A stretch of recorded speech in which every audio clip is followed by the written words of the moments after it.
Hello viewers, unique আইডিয়ার পক্ষ থেকে আপনাকে স্বাগতম। আজকে আমি দেখাবো কিভাবে ফেসবুকে টু ফ্যাক্টর অথেন্টিকেশন অফ করব। এর জন্য ফেসবুক অ্যাপসে ঢুকতে হবে, দেন আইডিতে লগ ইন করতে হবে। এরপর এই যে নিচে দেখতে পাচ্ছেন থ্রি ডট আছে, থ্রি ডটে ক্লিক করতে হবে। থ্রি ডটে ক্লিক করার পর সেটিং অ্যান্ড প্রাইভেসি এখানে ক্লিক করতে হবে। সেটিং অ্যান্ড প্রাইভেসি এখানে ক্লিক করে নিচে একটি অপশন আসবে সেটিং অপশনে ক্লিক করতে হবে। সেটিং অপশনে ক্লিক করার পর এই যে দেখতে পাচ্ছেন see more in account centre এখানে ক্লিক করতে হবে।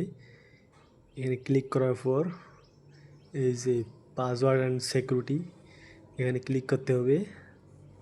এখানে ক্লিক করার পর